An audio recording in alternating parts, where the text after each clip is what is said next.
औज़ुबिल्लाहिमिनश्शैतानिर्रजीम बिस्मिल्लाहिर्रहमानिर्रहीम। मैं हूं सरदार आमिर ज़ैद एडवोकेट और आप देख रहे हैं मेरा YouTube channel house of justice. Viewers, आज हम बात करेंगे गिफ्ट के बारे में। गिफ्ट का मतलब होता है कि कोई भी चीज़ किसी दूसरे आदमी को बग़ैर पेमेंट, विदाउट एनी कंसिडरेशन उसको दी जाए तो वो गिफ्ट कहलाती है। वीडियो में आगे बात करने से पहले एक रिक्वेस्ट करता चलूँगा, जिन भाइयों ने मेरा channel house of justice subscribe नहीं किया उनसे रिक्वेस्ट है कि काइंडली इस चैनल को सब्सक्राइब कर लें। तो व्यूअर्स, जो ट्रांसफ़र ऑफ प्रॉपर्टी एक्ट है उसकी सेक्शन 122 से 129 तक ये सेक्शन गिफ्ट को डील करती हैं और सेक्शन 122 जो है उसमें गिफ्ट की डेफिनेशन दी गई है। तो जो गिफ्ट की डेफिनेशन है वो है कि गिफ्ट किसी भी मूवेबल या इमूवेबल प्रॉपर्टी को किया जा सकता है। मूवेबल प्रॉपर्टी क्या है कि जो एक जगह से उठा के दूसरी जगह ले जाई जा सकती है। ऐसी हर चीज़ जो आप जिसको एक जगह से दूसरी जगह मुंतकिल कर सकते हैं वो मूवेबल है। लेट्स सपोज एक गाड़ी है, इसके अलावा कोई मोबाइल हो गया, चेयर्स हो गई, टेबल्स हो गए। इस तरह की जो चीज़ें हैं जो एक जगह से दूसरी जगह ले जाई जा सकती हैं वो मूवेबल प्रॉपर्टी होती है। और इमूवेबल प्रॉपर्टी वो होती है जो एक जगह पर ही रहती है, वहाँ से वो उठा के दूसरी जगह ले जाना मुमकिन नहीं होता।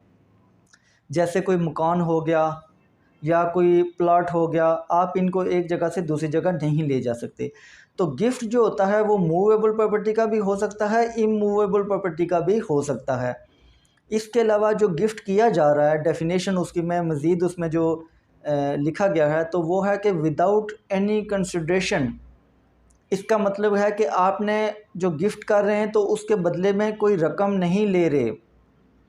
जिस आदमी को आप कोई चीज़ गिफ्ट कर रहे हैं तो उससे कोई रकम उसके बदले में नहीं ले रहे।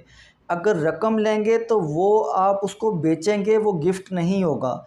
गिफ्ट के लिए ज़रूरी है कि वो विदाउट एनी कंसिडरेशन हो। इसके अलावा वो एग्जिस्टिंग प्रॉपर्टी हो, मतलब कि जब आप गिफ्ट कर रहे हैं तो उस वक्त वो आपकी मलकियत में हो।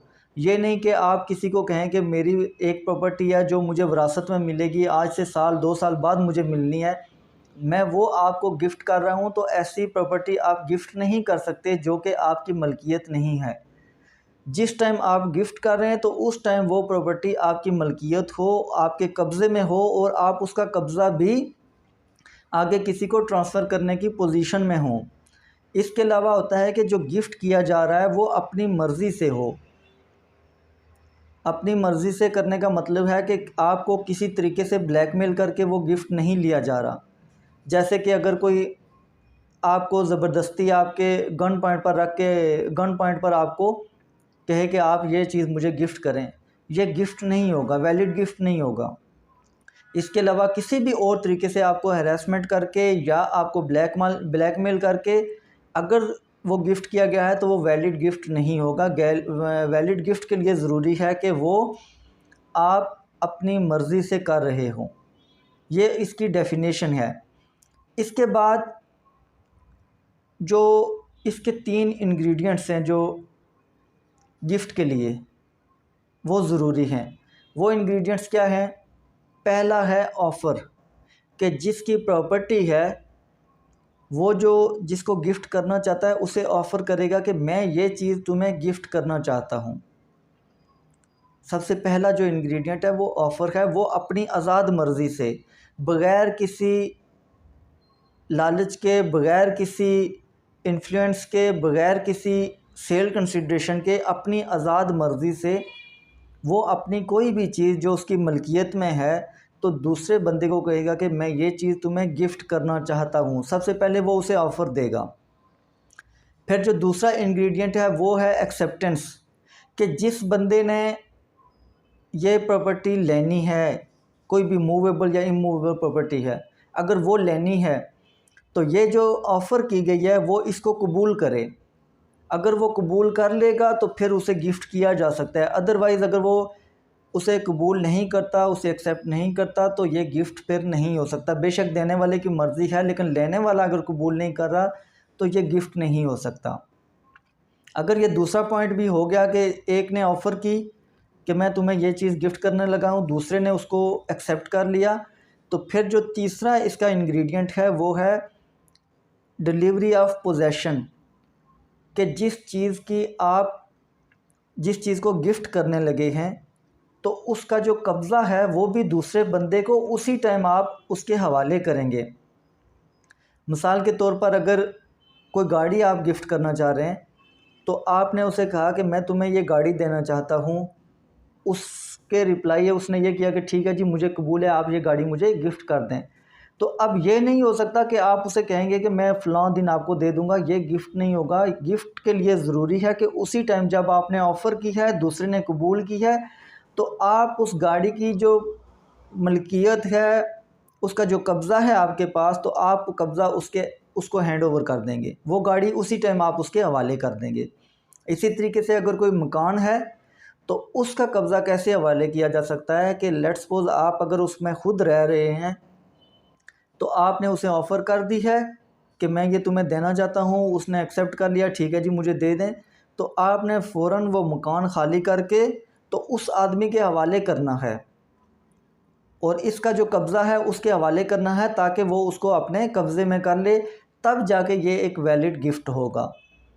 अब सवाल ये पैदा होता है कि गिफ्ट को आगे साबित कैसे किया जाए, क्योंकि अगर लेट्स सपोज़ एक जायदाद है कोई भी वालिद साहब के नाम पर है, उन्होंने अपनी ज़िंदगी में अपनी मर्ज़ी से सब बहन भाइयों के सामने, अपने सब जो उनके लीगल एयर्स हैं उनके सामने अपने एक बच्चे को दे दी या एक बच्ची को दे दी कि ये मकान है, ये मैं तुम्हारे हवाले करता हूँ, मैं तुम्हें गिफ्ट करता हूँ।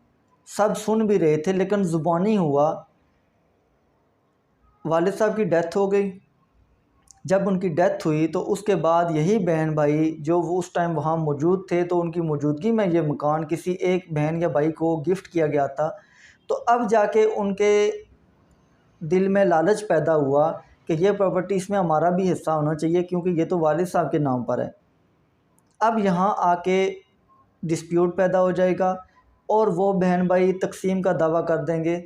जब तकसीम का दावा होगा तो जो आदमी जिसको ये मकान गिफ्ट किया गया था, अब उसके लिए परेशानी ये बनेगी कि वो इसको साबित कैसे करे, क्योंकि बहन भाइयों के सामने गिफ्ट किया गया था तो बहन भाइयों ने दावा कर दिया है कि हमें इसमें से हिस्सा दिया जाए। इसके पास ना कोई गवाह है ना कोई डॉक्यूमेंट है, तो इसलिए ज़रूरी है अगर तो आप इस तरह के डिस्प्यूट से फ्यूचर में बचना चाहते हैं तो उसके लिए ज़रूरी है कि अगर इमूवेबल प्रॉपर्टी आप गिफ्ट कर रहे हैं या गिफ्ट ले रहे हैं तो दोनों सूरतों में उसको रजिस्टर करवा लें। जैसे एक मकान है तो मकान अगर आपको गिफ्ट किया गया है तो आप उसके लिए बाकायदा स्टाम्प निकलवाएं, उसके जो टैक्सीज़ हैं वो अदा करें, उसके बाद सब रजिस्ट्रार के ऑफ़िस में जाएं और वहाँ जाके इसको बाकायदा रजिस्टर करवाएं, गिफ्ट डीड को रजिस्टर करवाएं, इस इबानामा को रजिस्टर करवाएं। तो रजिस्टर करवाने का तरीका वही है जिस तरह नॉर्मल जो रजिस्ट्रियाँ की जाती हैं, सेल डीड्स वगैरह या सरेंडर डीड, जो भी रजिस्ट्री का तरीका सेम वही होगा। आप टैक्सीज़ अदा करेंगे और इसमें जो एक चीज़ एक्स्ट्रा की जाती है वो ये होती है कि चाहे कोई सेल डीड हो, सरेंडर डीड हो या इस तरह के डॉक्यूमेंट्स हैं, तो उनके लिए ज़रूरी नहीं होता कि जिस आदमी को ये चीज़ दी जा रही है तो उसके साइन ज़रूरी नहीं होते। लेकिन चूँकि गिफ्ट डीड में जो इसके 3 इंग्रेडिएंट्स हैं, ऑफ़र, एक्सेप्टेंस और तीसरी जो है वो डिलीवरी ऑफ पोजेसन, तो आपने एक्सेप्टेंस जो उसकी है वो साबित करने के लिए आपने ये करना है कि जिसको ये मकान दिया गया है, तो या मकान या जो भी प्रॉपर्टी दी गई है, तो उसके सिग्नेचर इस गिफ्ट डीड पर लाजमन होने चाहिए। देने वाले के साइन होंगे तो उसका मतलब है कि उसने ऑफ़र कर दी है, ठीक है, उसने गिफ्ट डीड बनाई है, ऊपर साइन कर दिए हैं कि ये मकान मैं फ़लाँ आदमी को गिफ्ट कर रहा हूँ। अब एक्सेप्टेंस जो इसका दूसरा इंग्रेडिएंट्स है उसके लिए ज़रूरी है कि जिसको गिफ्ट किया जा रहा है वो इस पर साइन करे।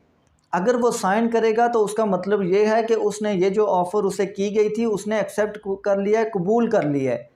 तो जो दूसरा इंग्रेडिएंट है इसका वो भी पूरा हो रहा है उस साइन को देख के।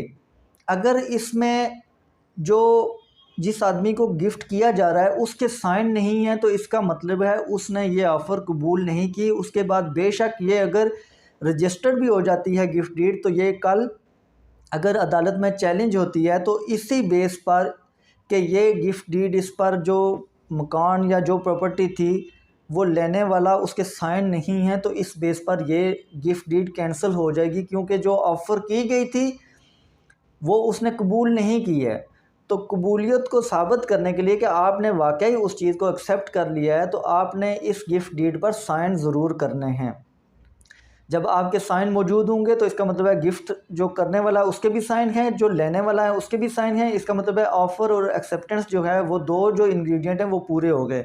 अब थर्ड इंग्रेडिएंट जो डिलीवरी ऑफ पोजेसन है, वो तो आपके अगर कब्ज़े में वो मकान है या वो जायदाद है जो भी है, तो वो तो एक क्लियर नज़र आने वाली चीज़ है। तो ये थ्री इंग्रेडिएंट्स पूरे होंगे तो ये गिफ्ट डीड एक वैलिड होगी। अदरवाइज़ ये गिफ्ट डीड किसी भी वक्त अगर चैलेंज हो गई, तो अगर ये पहले दो या तीसरा जो भी इंग्रेडिएंट है इनमें से एक भी मिसिंग हुआ तो ये गिफ्ट डीड कैंसिल हो जाएगी, बेशक इसको रजिस्टर्ड हुए जितना भी अरसा हो चुका है। अब दूसरी है कि जो ओरल गिफ्ट डीड होती है, अगर लेट्स सपोज कोई ऐसी चीज़ है कि वो ओरल गिफ्ट कर दी गई है, तो उसको साबित कैसे किया जाए। तो समटाइम्स ऐसी सिचुएशन होती है कि जो गिफ्ट डीड बनाने का टाइम नहीं होता या उसको रजिस्टर नहीं करवाया जाता, बहुत सारी वजूहात हो सकती हैं। तो उस सूरत में अगर कोई ऐसा वाक़या हो जाता है तो जो गिफ्ट जिसको किया गया है उसके लिए ज़रूरी ये है कि ये जब कोर्ट में चैलेंज होगी, तो आप जब ओरल उसको क्लेम करेंगे कि ये मुझे गिफ्ट किया गया, तो उसके लिए आपके पास दो विटनेसेस ज़रूर होने चाहिए। जब दो विटनेसेस होंगे तो आप वहाँ पर बताएं, दोनों गवाहों ने भी ये बताना है कि ये गिफ्ट आपको किस टाइम, किस वक्त, किस जगह और किस दिन किया गया था। ये सारी चीज़ें क्लियरली उसमें आपने, जब अदालत में केस होगा तो आप जिसको किया गया है गिफ्ट उसने भी और जो गवाह हैं उन्होंने भी ये चीज़ें बतानी हैं। तारीख़ भी बतानी है, वक्त भी बताना है और जगह भी बतानी है कि कब ये किया गया है। अगर इनमें से आप कुछ छोड़ेंगे तो फिर आप इसको, आपके लिए मुश्किल होगा कि इसको साबित कर सकें। इसके अलावा जो ओरल गिफ्ट होता है वो वैसे भी साबित करना बहुत मुश्किल होता है, इसलिए हमेशा इसको रिटर्न करें। और रिटर्न जब करेंगे तो रजिस्टर करवाएं सब रजिस्ट्रार के ऑफ़िस में। तो जिस तरह मैंने बता दिया कि जो गिफ्ट करने वाला है उसके भी साइन होंगे, जो गिफ्ट लेने वाला है उसके साइन भी होने चाहिए, प्लस दो विटनेसेस जिस तरह आम रजिस्ट्री में होते हैं, तो वही सेम प्रोसीजर होगा, दो गवाह भी, उनके भी साइन वहाँ पर आने चाहिए। इसके अलावा जो ये तो हो गई इमूवेबल प्रॉपर्टी। इसके अलावा जो दूसरी होती है मूवेबल प्रॉपर्टी, अगर उसका गिफ्ट किया जा रहा है तो उसमें भी यही सिचुएशन है कि जैसे अगर गाड़ी है तो वो आप उसको दूसरे बंदे के जिसको गिफ्ट कर रहे हैं तो उसके नाम ट्रांसफ़र भी करवा सकते हैं क्योंकि उसके डॉक्यूमेंट्स होते हैं।